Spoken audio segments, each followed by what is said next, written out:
Lucas, back here again. I really appreciate it, sir. It's been a minute since we chatted last. Yeah. Yeah. I couldn't remember if it was last year or the year before I that think it was we the year before, I want to say. Jesus. Episode 69. Now this is episode 120 something. Okay. Yeah. But you're Damn, so you've back. really been at it. Yeah, I'm back. Yeah. Now this is technically the fifth or sixth time that we've tried to do this, because the first couple of times on the first one hmm that took forever, but not this time. No, we're professionals now, so I know, right? I was remarking that we really we got right to it this time. No technical difficulties. no funny business. This is just pure professional stuff. Pure professionalism. I was 3 or 4 minutes late, so I do consider that as a couple points off my there's my cat off my professionalism, but we do what we can. I say within the first 10-minute window, and it's like it's still professional in my eyes. Okay. Yeah. Okay, I like that. I like to give some leniency. Yeah, that's nice. That's nice. Because who am I to say, oh my gosh, yeah, you're so late. I don't care. As long as we just get it done, as long as we just sit and chat. True. That's what I'm True. after. That's what we're here to do. We're here now. Here's my Bingo. cat. Exactly. It's early this time. Now, last time the cat didn't come into play until like at least 40 minutes in. So we're True. we're getting off on a good start here. Yeah, she's awake. She had her breakfast. She's this window leads to the goes out to like the sidewalk, so she's always doing her appearing through this window. That's needed for cats. They gotta check what's going on outside. Yeah. Oh, but she's being a little lazy. She's curling up in my lap. The thing is, it's cold in here, so sometimes she cares more about being warm than looking at anything outside. Priorities need to be set, and it's it's Mhm. it's always changing. It's Lucas, survival. exactly. So, of the fittest, of course. That's Darwin. That's just Yeah, science right there. of the cutest, maybe. Of the cutest, survival of the cutest. I like that better. Um, Lucas, now I want to jump right in to it with you here. Has your view of the cusp changed since the last time that we've spoken? Because it seems like a lot of stuff has happened within this project since whatever, a year and some change ago, up until now. hmm Um, yeah, I don't know. Has my view changed? You mean like my vision for it? Yeah. um, I guess yes and no. In one sense, I don't think it has, because I think I still am operating on a pretty relaxed schedule and a sort of um, let things fall as they may type approach, which is how I got the project started. I didn't really want to apply too much stress too early, because I didn't really know how it was going to take form. I didn't know necessarily what would happen once I made a release, and then another, and then another. And I still don't really. I'm still taking it one release at a time. Maybe what has changed is, well, certainly I want to be playing live more. And I think that the first time we talked, I hadn't played any shows yet. I think it was just before my first one, when I remember you showed up to it. That's right. That's right. I did Right. with my parents. I said, "Hey, come along." Yeah, yeah, Yeah, yeah. Love that. they really Did enjoyed it. they? Did you? Were you surprised that were you not expecting them to want to come along, or was that already the plan? I didn't expect them to actually come through and come to the show. It's very rare that they would come to a show. They've only came to a few shows that I've invited them to. I always tell them Mhm. about stuff. But that was one of them. They're like, that was great. And my dad tells me all the time, he's like, I would have never gone to something like that, and I'm glad that we went. It was Yeah, it yeah. was really great.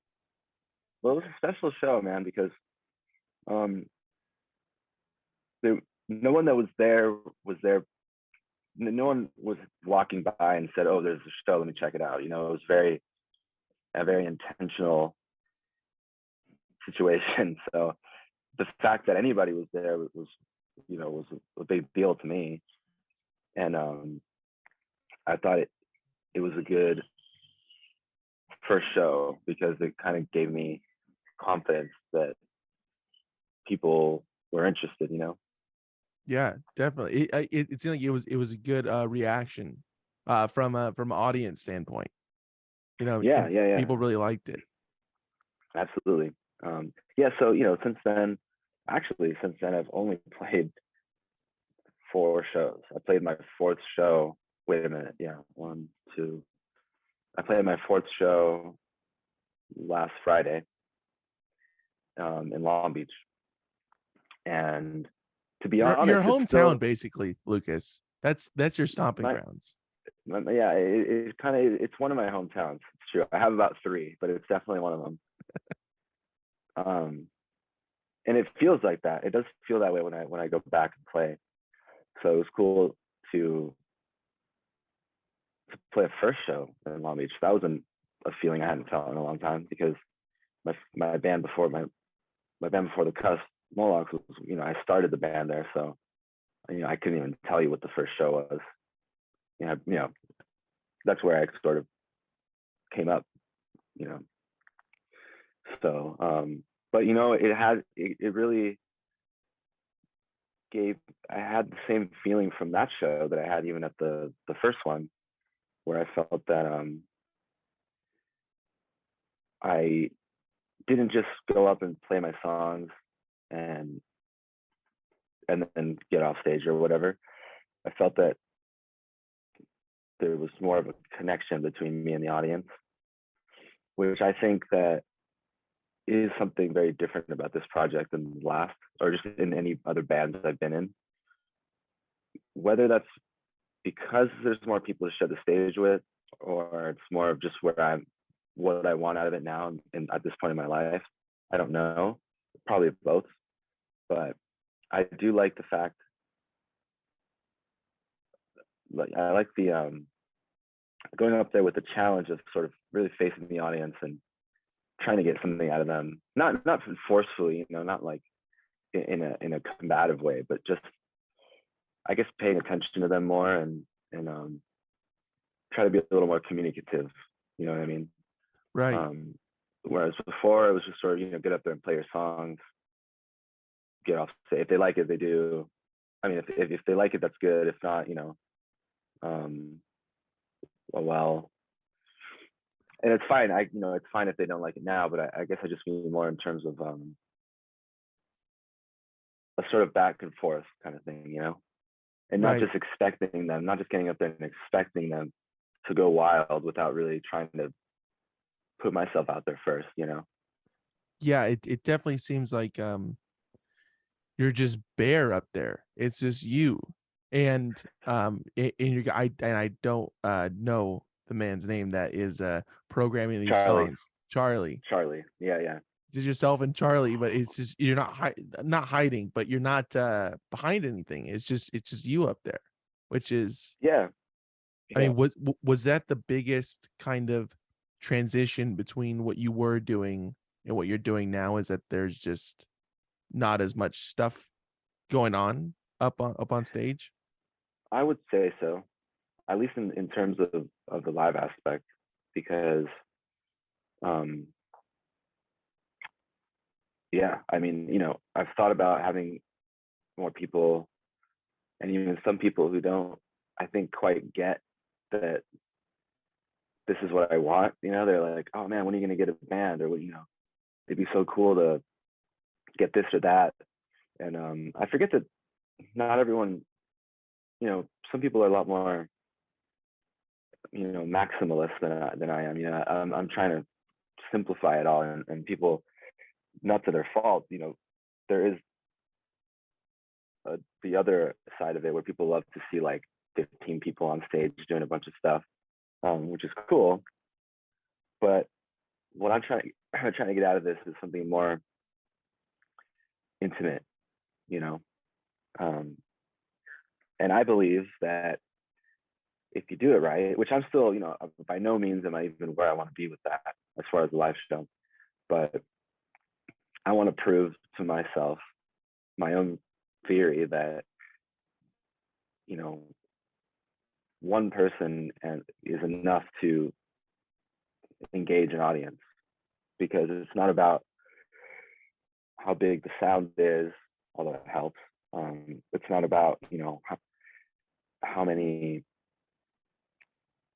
you know, it's not about how many people on the stage or how many people are wowing you with their musicianship, or, you know what I mean? I think there's something very timeless about one person standing in front of a bunch of people and having an effect on them, you know? I mean, Sure. go back however many years you want in the history of time. You know, like these early, not that I'm in the least bit evangelical, but I do think of these kind of like old proselytizers, you know, that before they even had PAs, they would stand on a podium in front of hundreds of people and just scream, and people would lose their shit, you know. Sure. No music, you know, and not, you know, that's just an example off the top of my head, but I do think about that, and I think that makes me feel like there's no excuse, you know. Or if someone stands up in front of a crowd and just gives a speech, that speech can be really boring, or it can be extremely, you know, Engaging. engaging. Yeah. Sure. Yeah. It's it's an interesting thing. 'Cause, I mean, you do see it. I think like that band's Sleaford Mods. I think I'm saying that correctly. Like Yeah, they do that kind of thing, right? That it's they do. just him or two dudes and one of them's singing and the other one's just on the computer just doing I Yeah. don't know what you would call that, but like I don't know what that guy's doing, because he's just on a computer, and I wonder, I feel like he literally just presses play and then he just kind of like rocks out. yeah, which is it's a tight like look. There's a I think a KEXP performance of them doing that, and he literally just has one hand in his pocket, and he's Yeah. just like clicking a button, and like that's it. Yeah. Which is They even,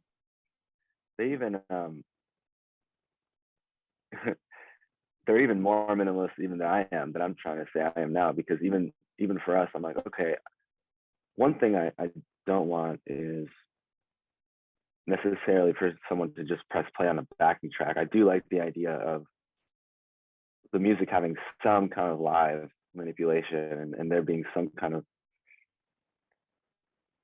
ability for Charlie to react to the crowd as well, you know, not just me. So he and he does do that because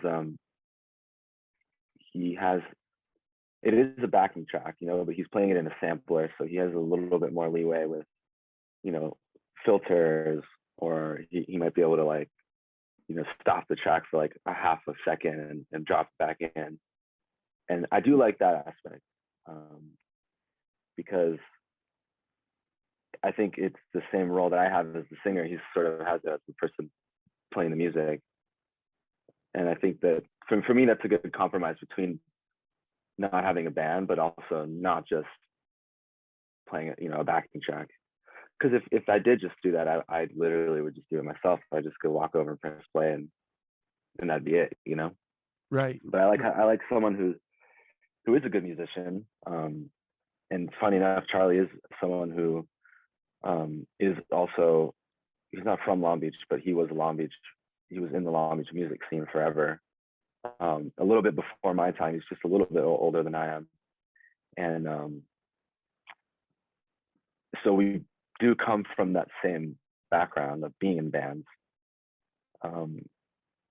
Now trying to do something a little different, and so I think that he has the same instinct, I guess, as I do, maybe when on stage, Sure. and I think that helps. Yeah, I do like that aspect. Yeah, it's an interesting kind of there's it seems pretty straightforward, but when you delve into it, there's more stuff that meets the eye, which is really interesting about this Yeah, project. I like things that, as opposed to things that sound hard but are easy, I like things that seem easy and are actually hard. Sure. And that also goes to my, challenging myself to just be in front of a crowd, because if you see someone give a really good speech, or be a really good performer, it looks simple because you just see them, they're just standing there and they're addressing a crowd, and they're just saying what they're saying. But, or like a comedian's a really good example of that. I feel like that's such a high art form, but when they do it right, they're just standing on the stage talking. You Right. would never guess everything that goes into that. Yeah. When you reduce the size of something, it's like it's really interesting to see what the outcome is, whether it is really intricate or it's just very, just here it is, like matter of factly kind of thing. No whistles or lights or anything like that. But it's a, you venture into that territory of it being quite interesting, I think. Hopefully. Yeah, thanks. Yeah. Now, when you were working on the instrumentals to this, the actual backing track to these songs, Mm-hmm. did you know at that point that you wanted to have it? It's like, all right, I'm just gonna be singing this, and this is what's gonna be playing in the background. I don't think I did at the very beginning.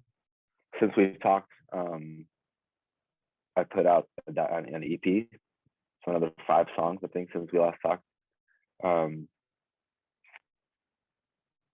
Did I? Yeah, okay, that's all I've done, Yeah, yeah, since then.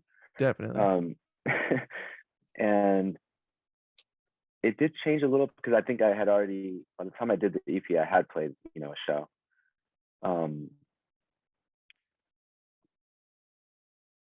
But so I did sort of already have that in mind, that, okay, no matter what I do here, I probably will still only do this live thing where it's just me and Charlie. But with that said, I try not to let that affect how the music gets made, because I do still like to make interesting songs, and I get ideas for things that, might have a guitar, or a very prominent, like I'm working on a new EP now. Well, I'm supposed to be, I haven't in a long time, but the current track I'm working on is it's got basically the main thing that carries it is a bass line, just a bass guitar line. And it's funny you ask that, because it is something that, it is a dilemma that I find myself weighing when making new tracks, is that, okay, is this gonna finally seem too weird to hear on the stage, from someone, from just like a sampler, you know what I mean? Like, it's one thing when it's a little electronic and it's got some guitar, but it's all sort of, it does sound more like an electronic track. But when it sounds almost like a straight up band, then you're like, wait, what's the point of this like backing track? If, why isn't there just a band playing it? So I'm messing with that. I'm weighing that now as I make new stuff. However, I don't want it to really affect the creative process, because if I have an idea for a song, I'm gonna do it. I'm not gonna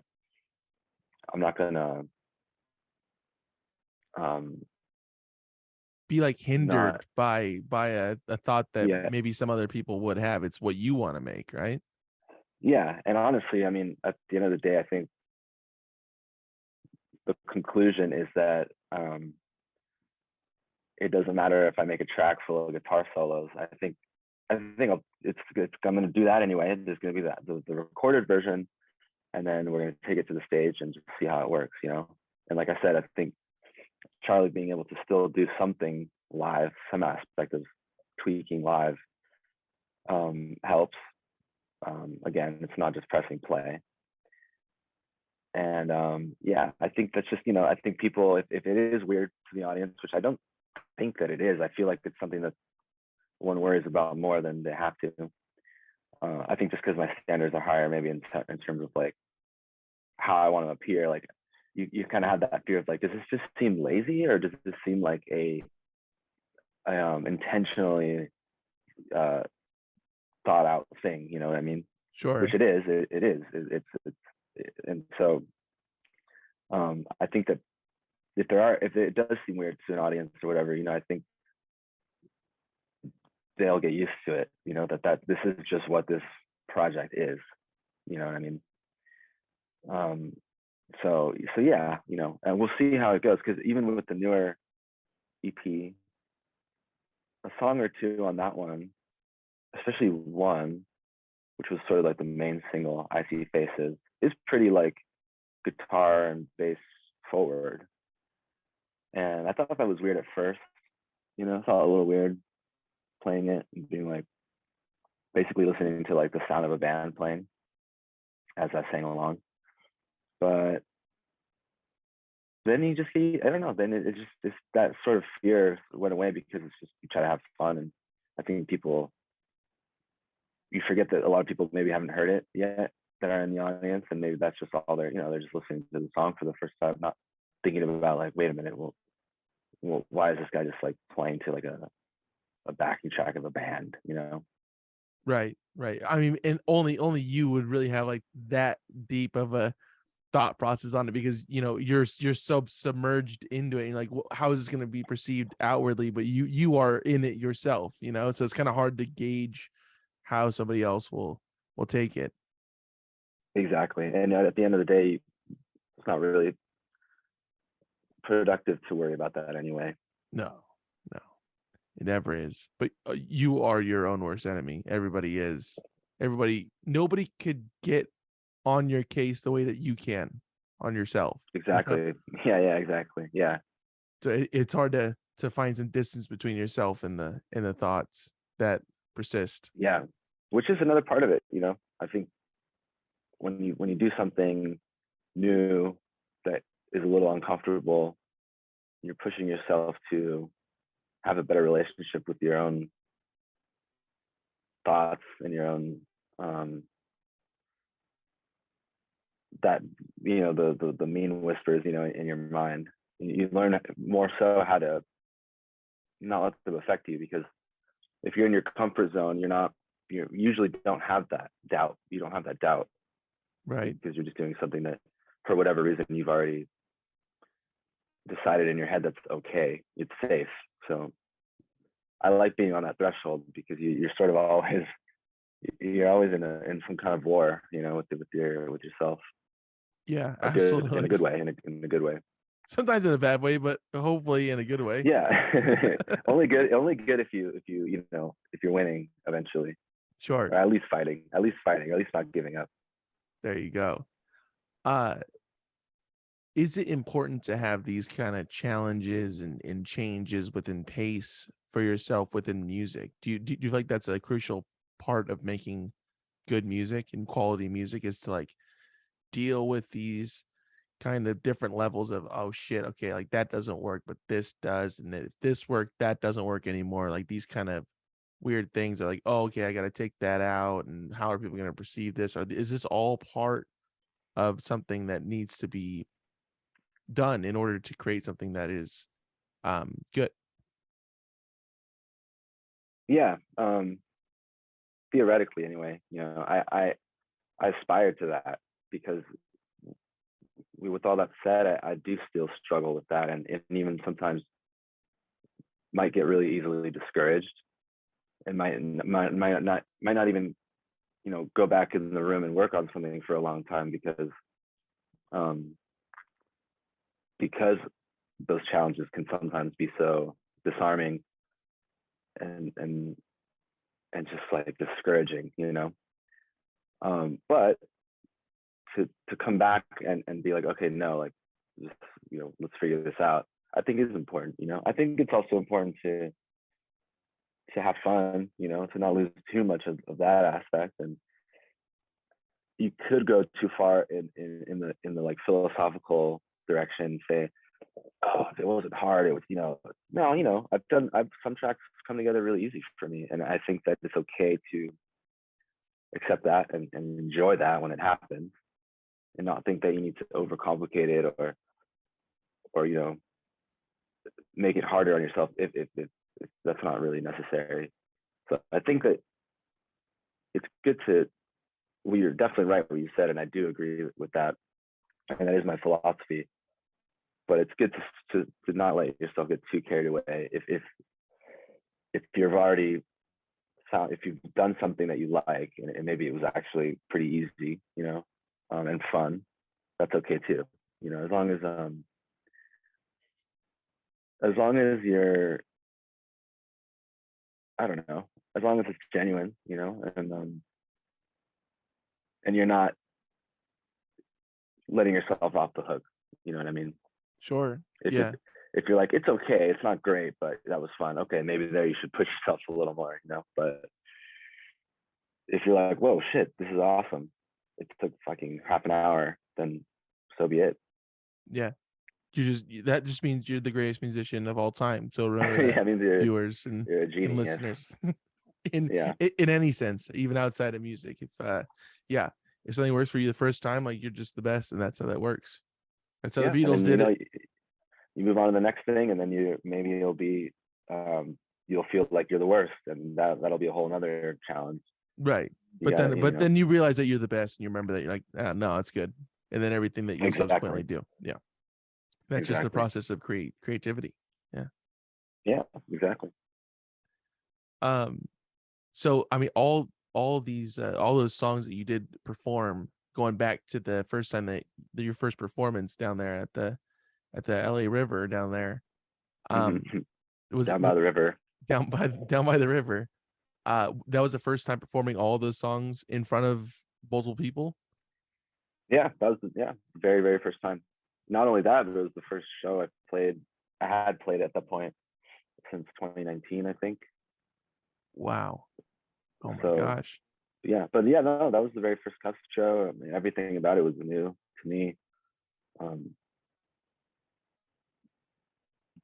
from using that kind of setup, from being just like the only person, up in front of people, aside from Charlie, of course. Um, yeah, no, that was 100% the first time.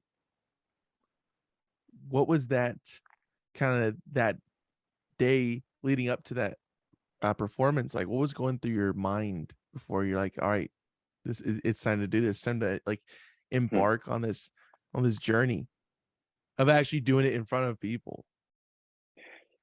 Yeah, it was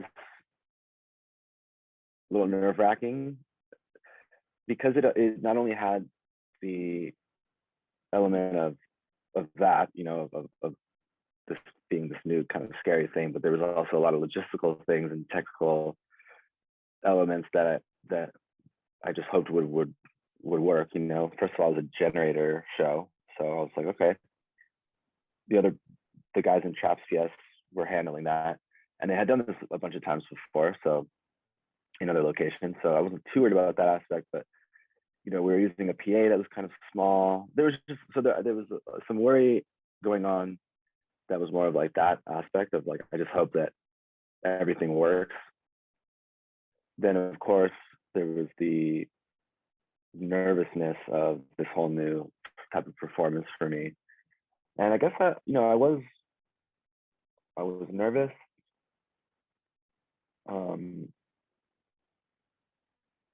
I okay, so this show was only booked 2 weeks prior to that date. So up to that point, I was not preparing for the show. I actually hadn't even talked to Charlie in like, I don't know, a year or two, up until the 2 weeks before the show. Wow. We got together once before. Oh yeah, and we got together that day. So that was helpful because instead of it being all like a bunch of staticky worry in your head, we actually went into like the rehearsal studio and got it out, and I think even just doing it was a good therapy because it just, first of all, it just get all your jitters out. You know, you're just kind of like, just your blood's flowing already, so that's good. Yeah. You know, it was a chance to sort of make sure that I remembered all the lyrics and that I remembered all the cues and stuff. And so that helped, you know.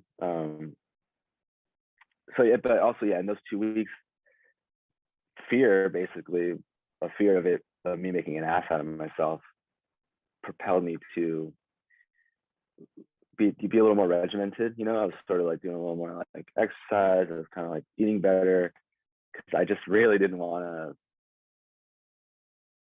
embarrass myself out. You know, and in a way, it's good to embarrass yourself, and I think it's good to take a bit of a risk and not try to be so calculated that you're going on stage like thinking that you covered every angle so that you might not be embarrassed. I think it's okay to be embarrassed, but I guess more so, maybe a better word is I didn't want to go up there and feel unprepared. Sure.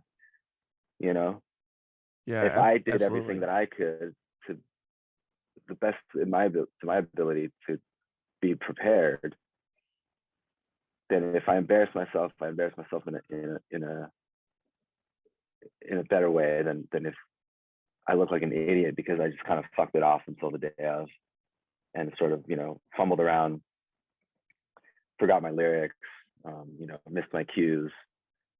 That was the worst. That was my biggest fear, I would say. So I think when the day came, you know, I was nervous, but I felt ready. I think, you know, and I was just trying to stay in a good headspace and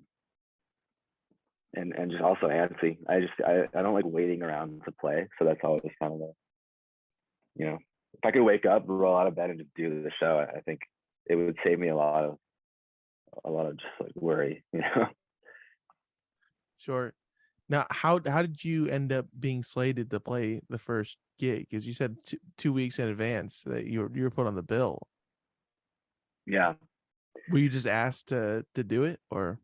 yeah, basically. I had talked to Andrew from Traps PS a few times before that, and we just generally said that, you know, we should play a show soon.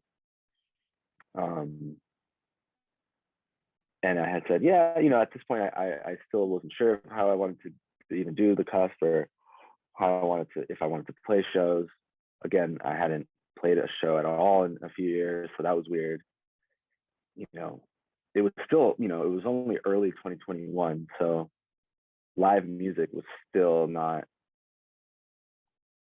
Back. fully back, Yeah. you know, and it was still, you know, whenever I would see friends advertising shows, there was all these rules and there was all these like, you know, things to worry about, and I wasn't really comfortable.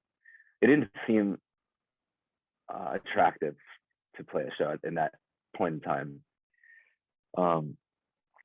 So I wasn't really, I don't know, I wasn't planning on it really. And then when he asked me, I think something in me just said, okay, just say yes or it's never going to happen. You know, I mean, it's just like one of those things. Like if it was up to me, I don't know when I would have taken that initiative. So, you know, I think Andrew knew I was interested. It wasn't super out of the blue, but as far as there being a date or a location, yeah, 2 weeks. Literally, I think it was like the Friday. You know, I think the show was on a Friday, and 2 Fridays before that was when he hit me up and said, you know, what about this date with us? And I think even then we didn't even have that location. I think he had a different location in mind. And Wow. yeah, I can't remember. Or right before that. No, yeah, I think he asked me. I said yes, and then we were planning on this location near Griffith Park, like off the 5. And I think a few days after that, one of the guys in their band was happened to be driving by, and they saw that like the city was like building some stage or some kind of like preparing for some kind of event, just like right in the spot that we were planning on doing it in. So another sort of last minute thing was even that location, because the flyer didn't have the location because, you know, obviously we were trying to advertise that.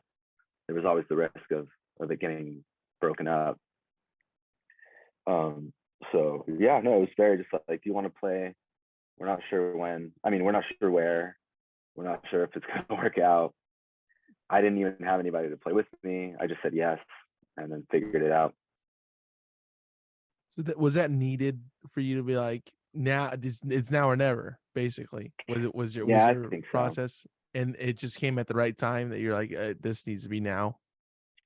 I think so. Yeah, I think so, because I don't know when I I don't know when I would have taken that initiative myself.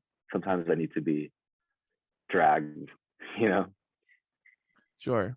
There needs to be some outside persuasion going on sometimes to do something. Yeah, yeah, which is something I'm trying to get better about, because when you're trying to be a fully independent artist, you need a little bit of your own, or a lot of bit of your own initiative, you know. Sure. So I could definitely improve with that. I could definitely try to be a little more self-motivating. Fuck that, dude. No, it's not worth it. Okay, it's too much. Yeah, no. okay. One EP in 2 years, you know, what can you do? Yeah, no, it's good. It's a slow burn. You let people digest that, and then you go, all right, maybe I'll True put one though. out. Yeah, People you need don't time want to to. keep on You don't putting want them out. you don't want your music to be homework for people. You know, It's true. you don't want to give them. You don't want to just throw it at them and have them feel like they're behind. Oh my god, I haven't. You know, I still got 10 tracks to go. A little bit at a time is nice. Speaking of the this most recent release, the Volume 1 EP, how did you go about writing the songs for these? Were they all written in the same kind of time frame, or was it kind of pieced together through other things that you're working on? It just sort of all meshed together like that? Yeah, it was more of a collection of scattered tracks, because I really like the idea of how like a lot of rappers early in their careers would do mixtapes, and a lot of times the mixtapes were, sometimes they were done very intentionally, but other times they were almost like compilations, you know.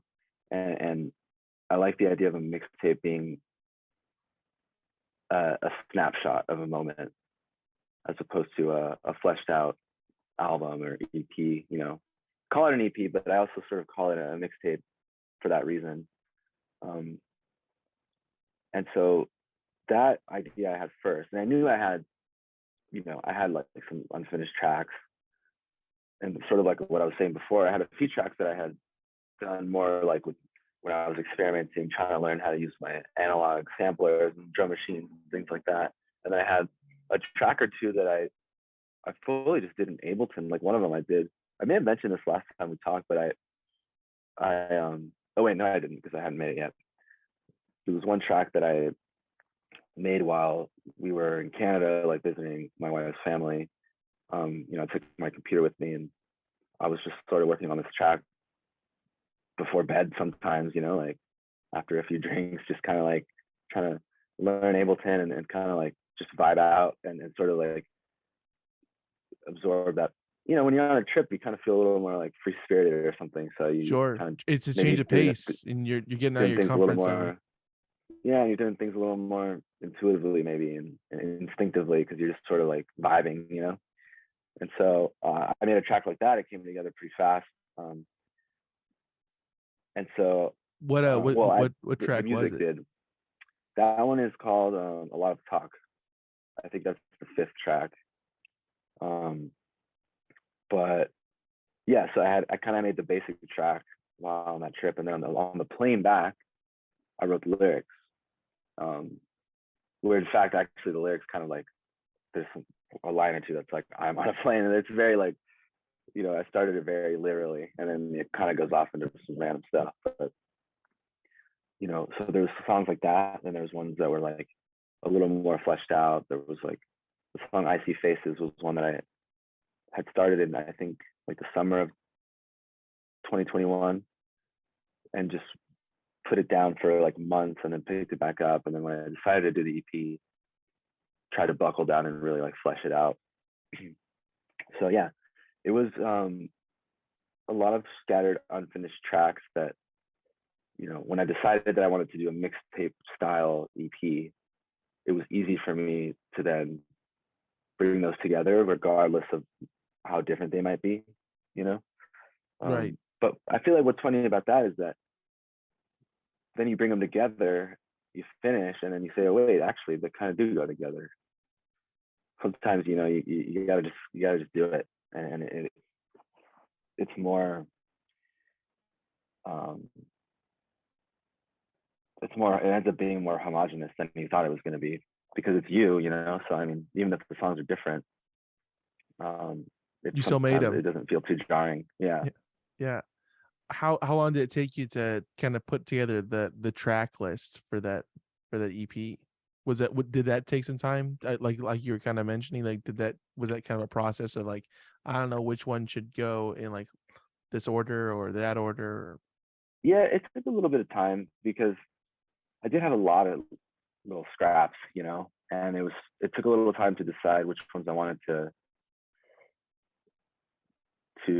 dig out and really work on, and which ones had potential and which ones maybe were just not, they just, for whatever reason at that moment, I just didn't have an interest in fleshing them out.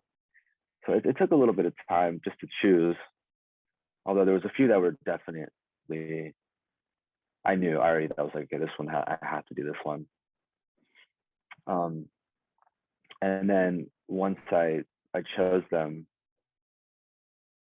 even though I'm creating the tracks alone, that's when I booked some time with my friend Juju in his studio to help me actually like track them out. This guy was in Froth, that band Froth. I do, yeah.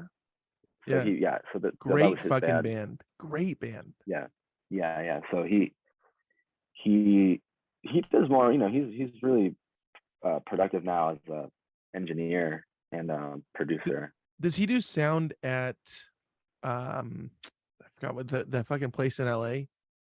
Oh, you're talking about Zebulon? Yeah. No, that's Jeremy, who was the bass player in Froth. Okay. Yeah. Great fucking band, Froth. Man. For sure. Yeah. And most of them are still doing stuff, but in different areas, So Jeremy's mostly doing sound now, and Juju's mostly doing recording. Although he does his own music, he's more into electronic now. But I think he's really just been recording bands. That's awesome. Yeah, they had that sick song. What's it called? Oxycana, I think is how you say it, with the omnichord, and it's like kind of like weary. Oh, like way back. Yeah. That's a Froth that I know. I do feel that he knew exactly what to do, for me. Sure. Now going back to the first song on that EP, it's just introduction. Yeah. And you have this I want to know if it was a sample or where it came from. It's a guy saying on the cusp. That is a clip from a movie that I found by using this really sick website. And I actually don't remember what it's called right now, but I can definitely, I think it's like quote something, or it's like something about like, it's like a movie quote website, right? It's like this huge database. And IMDb. basically what I did was, gotcha. It's not, right. Well, okay, no, actually it's not, but the name is a play on that. I think it's like QUODB or something. You know what I mean? Like quote database or whatever, Okay. If Lucas remembers it, it'll be linked below. We'll let's put it, because it's a fun one. Yeah. We'll get the right URL for that. Go ahead and click down there. Do that. On whatever do that thing. So, but I didn't know about the site. I just searched it. I got this idea. I was like, I want to get a sample from a movie or whatever TV, of someone saying on the cusp. And so I luckily found this website. All I searched was on the cusp, just a phrase. And it's crazy, like pages and pages of results come up. and it tells you exactly when in a movie someone says the phrase, at like what time, like, how many times it gets said, like, it'll tell you even like, it'll show the sentence, and if it's available, it'll even have the clip of the movie there, or you can at least just like go and find it and find that moment. And so I was looking through the results, and I think in the first or second page I saw it'll show it in bold, like what sentence it's in, and in bold it said on the cusp of a new age. And I said, oh, that sounds cool. It's got like a cool prophetic vibe or something like that. Like it might sound cool as a sample. And then I like opened it up, and then I realized it was actually the movie 24-Hour Party People, about like Factory Records, like Joy Division and Happy Mondays, New Order, like all that stuff that was going on in Manchester. Which, funny enough, like some people that I had showed the CUSP to had told me that it reminded them of that kind of stuff. But me coming upon that quote was completely fucking random. So to me, that like kind of blew my mind, because of all the movies in time, and to just type a little phrase that was just to do with my project, and to come across that, and to not even know it was in that movie. I just saw the phrase first, and I said, okay, that's the one. Because a lot of the other ones was just like, oh, he's on the cusp of fucking whatever. It wasn't an interesting line. It just happened to use that word. Right. The first interesting one I saw was this, and it happened to be a movie that was about so much of the music that I love. Yeah, that's an odd kind of meshing of two worlds there, just randomly. Totally, completely random. And I looked up the clip, and it was perfect. It was just it was part of the movie where he, because it's about the guy that started Factory, and he was this like TV anchor guy who quit that to like start a label and do his own shit. And he the movie is sort of him narrating it, the character, the guy who plays him. And so he takes you through the different eras of Factory. So it started with Joy Division and all that stuff in like the late 70s, early 80s. But then it goes through that kind of like, eventually in the late 80s, the sort of acid house moment. And that being definitely an era that inspired me to do this kind of stuff. That's the moment in the movie where he says the line too. And he I can't remember the whole thing, but yeah, he basically says that line on the cusp of the new age. And he's talking about going into that sort of moment in not only Manchester, but I guess in all of music or whatever, So yeah, that's how I found it. And then we use it a lot. That's another cool thing that Charlie does, is that he has those little samples on the side, and he'll throw that in throughout the set in almost every song. It's a good introduction, I would say, for sure. Yeah, I feel like it's it's an iconic little tagline, and whatever I end up going on to do, I think it's a great, it encapsulates the beginning of a project or whatever, a chapter. What is your favorite song off of that EP? Oh, tough question. Lucas, you know I had to hit you with one, dude. It's been really like fun and everything, but it's like, yeah. Of all the ones you asked too, the most simple question: which one do you like more? It's always the simplest questions like that that kind of gets me like, oh, that's a tough one, because sometimes the most simplest questions have the most complex answers. Yeah, I know. And I feel like I could ramble way too long with this answer, but I'll try not to. No, Lucas, if you feel like you need to explain it, please, because all your explanations, it's not like it's like, oh my gosh, like when is he done with this? It's like, oh, I never really thought. It's like, oh yeah, there's that aspect and that aspect. I always learn something. All right, Lucas. No, I like the idea of a podcaster who invites people on for an interview and like instantly gets bored. I think that's a really good idea of like a bit. The other podcasters like, so what do you think about that? Yeah. Oh my god, geez, I get the bit forever. Yeah. I get hell.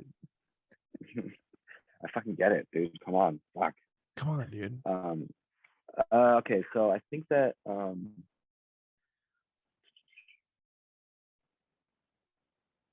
I like the song Marathon a lot, and I can find a reason for like other. I do like Icy Faces. I think it as like it came out as the strongest. It's a great single, and it's a song that I had to really chip away at to to be happy with it. So I'm proud of that song because I worked on it. You know, it's not one of those that just kind of like really came together. It did require work. Um, but so did Marathon, and I think I like Marathon the most because it's the most different. I think it's sort of I think where I pushed myself a little. I pushed the stylistic boundary of what I was doing a little bit more than the other tracks.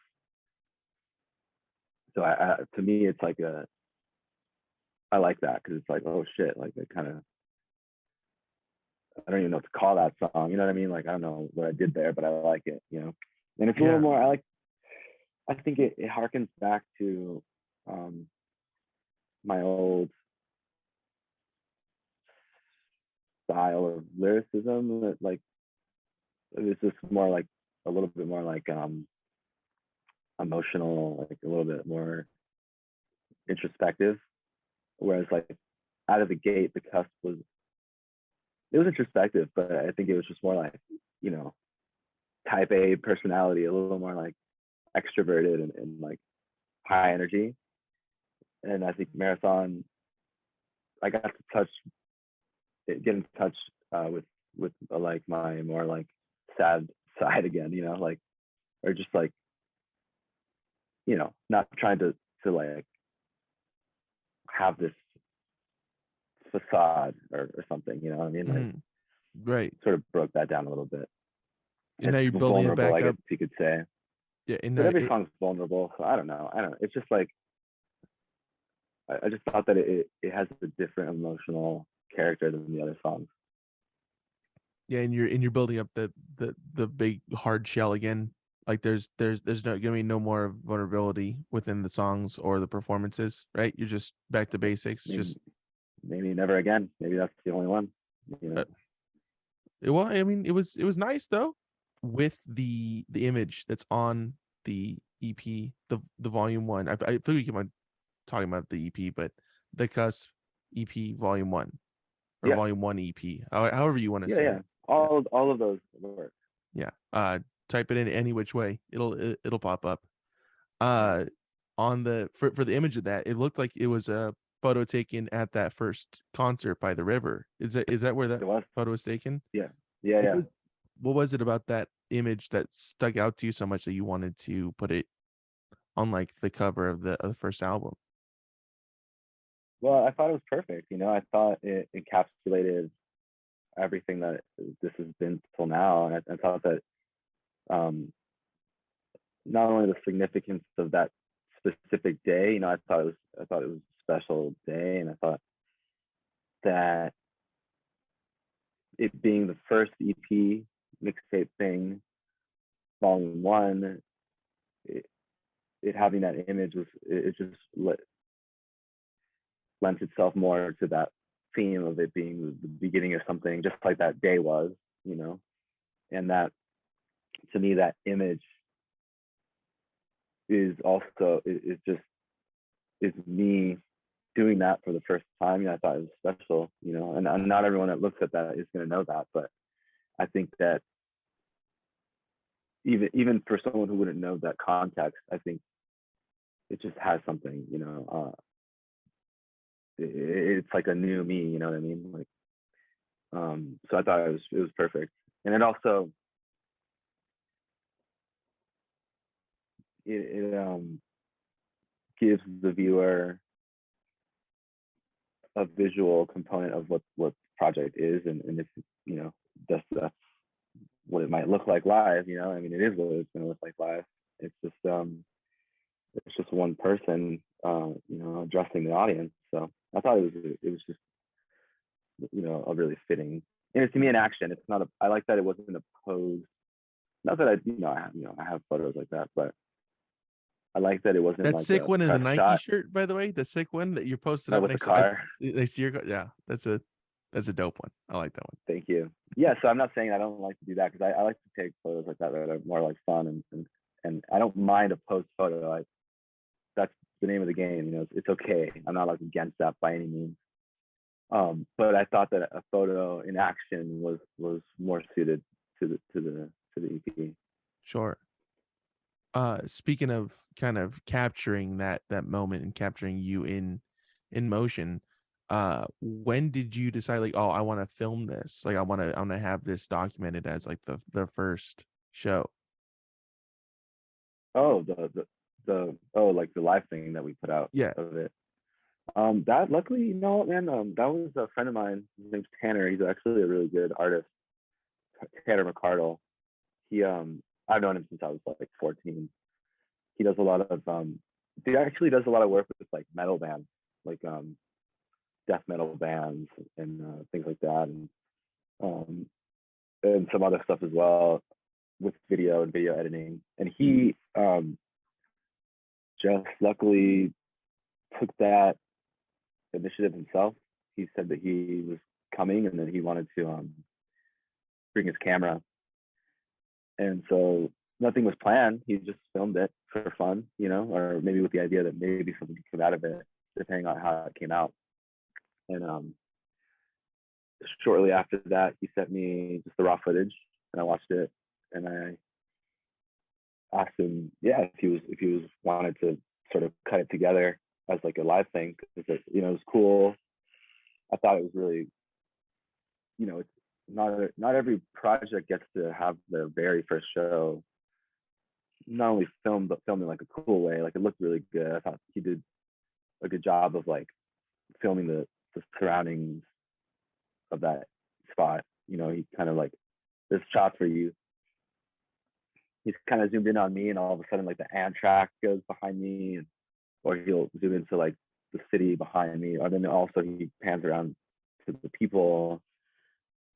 So yeah, luckily, yeah, it wasn't really planned, but when he got the footage back, it looked so like cool already, and so we decided to make it into something afterward. What was the time duration of the performance itself and you looking at it for the first time? I think he gave it to me within the week, pretty quick. Oh, okay. Yeah, pretty quick.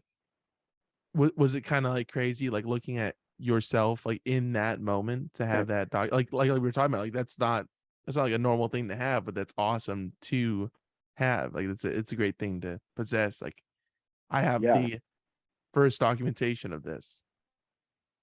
it was crazy. Yeah, I mean, and I had seen clips obviously from people taking videos like and putting them on Instagram, but it was different to watch it in real time, because with Instagram, they're just little clips, and you know, there's just not that like, you're not feeling the pace of the moment like I did when I watched the entire video without any stops, you know.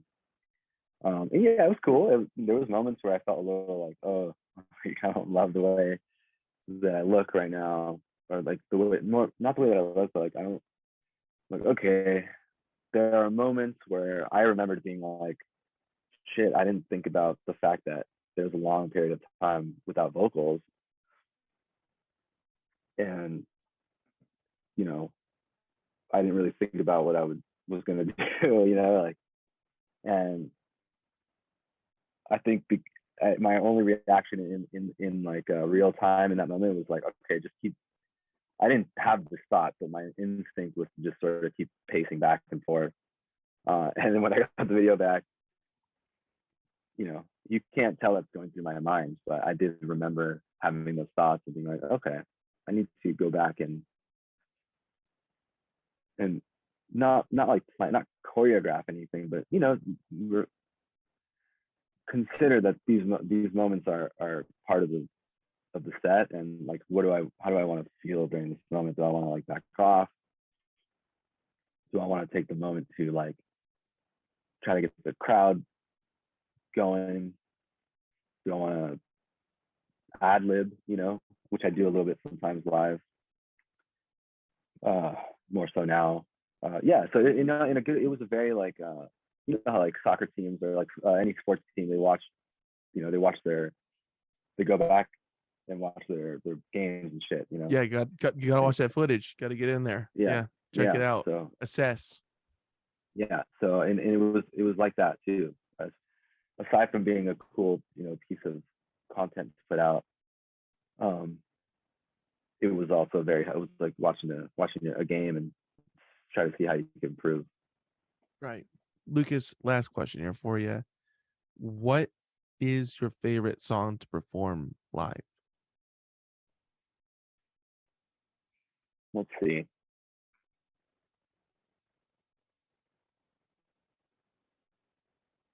This is the hardest one. Is why I saved it for this is the Yeah, yeah. climax.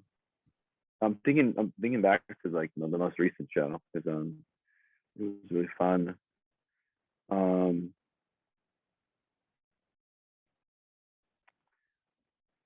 I want to say it's between. I'm missing one. I do like playing marathon, um, but I think money is probably the most fun, only because people seem to really like it, and I can tell that I feel like it's one of the songs where I most feel like I'm getting across to the people, and like we're all sort of enjoying it together. And it's also one which I did this on the at the first show, and then I did it again in my most recent one, where you know I know that 98% of the people in the audience haven't seen me before or heard me probably. So what I was doing was singing the hook before the song starts and trying to get it in people's heads, you know, and seeing if maybe like when the hook comes back around, when we're playing the song, people might sing along if they're feeling it, you know, because now they know the lyrics. Right. I really enjoyed that when you did that at the first. I was like, oh, that's really fucking like it just brought Yeah, like a feeling of like, hey, you know, you've heard this before. You know this yeah, one. yeah, Yeah. yeah. And that was another thing I was afraid to do because like singing a cappella, like you're just like, and not that it was like a extremely complicated thing to sing, but just hearing only your voice singing without any music is pretty terrifying at first.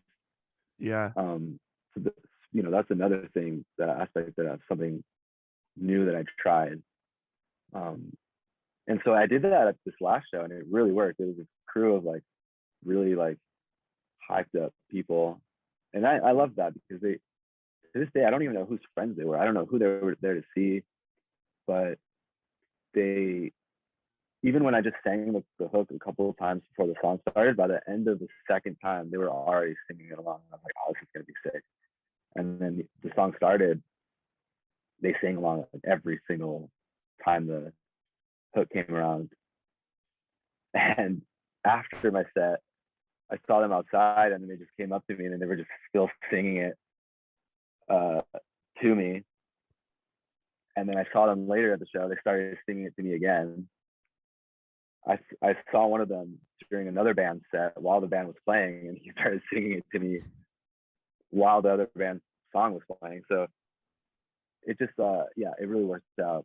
And It's I think catchy. for that reason, yeah, it's just like, I think it's just, the song is extremely simple, and just like, you know, it's a nursery rhyme, you know, About money.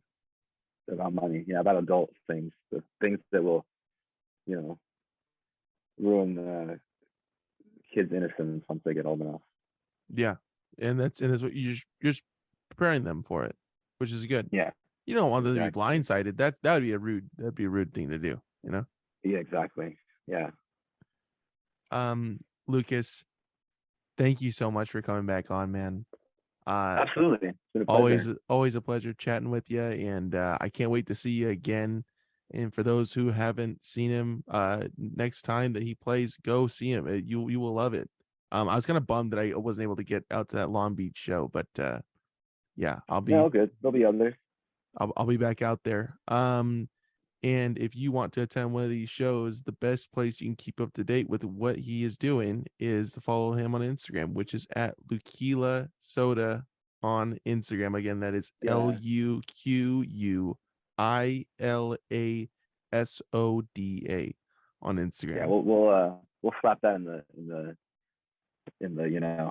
down there. Right below. Yeah. Yeah, I don't make it easy on myself in that in that aspect, but I'm not ready to make a separate account yet. I think it's been nice just having it be this personal thing that I advertise. Yeah. I like it. Yeah. And I always I'm like, oh shit, there he is on Instagram when I pull it up and you're there. I was like, oh, okay, let me see what Lucas is up to. Yeah, there you Um go. always a pleasure seeing your stuff, Lucas. And of course the CUSP EP Volume 1 is everywhere wherever you get that. Also, the best place to support you is Bandcamp right now, right? Yeah, Bandcamp helps. Yeah, And obviously. I think that's the cusp.bandcamp.com. You know what? I think it's the cusp Los Angeles bandcamp.com, but I'll make sure I get that right. So you can write it. Whatever it is, it'll be below of whatever either you're listening to this or watching this. That'll be linked below. So please go ahead and go check that out and go support them because it's some good stuff. And of course check out the gum and the money mixes that have been released separate to that. Always a good time. And Bloody Rain, of course. Yeah, And and exclusive piece of news. Remix of Icy Faces is in the works too, so I'll be announcing that pretty soon. Actually, I'm waiting on the mix of that. So by the time this comes out, most likely it'll be out. So go ahead and go, and that'll be linked below. So just go check it out below. And Excellent. if we do find that movie quote thing, we'll put it down below. But if not, let us know Yeah, where I'll we give can it to find you. it. Yeah, Or yeah, I'll give it to just you. let the viewers Let find them it. do their Yeah. Okay, all right. Let them be Yeah. resourceful. Comment on Lucas's most recent post that you found it. Yeah. And get 10% off. No, just kidding. Lucas, you're the man. Once again, that's Luquila Soda on Instagram because we got to get those numbers up. That's what we talked about last time. We're going to talk about I this get time those as numbers well. up, man. Yeah, it's unacceptable. Yeah. But we're working on it. Lucas, you're the man. Did we miss anything, by the way? No, man. I think we got it all. Yeah, the remix is it's not done yet, but it's a little bit of news. That's about all I have right now. I don't have any shows booked yet, but I'm gonna get on that. Well, it's early. It's early in the year, and there's gonna be more to come. So stay tuned for that. Lucas, you're the man. I'm gonna stop recording this. I'll talk to you in a minute. Thank you, sir. Sure.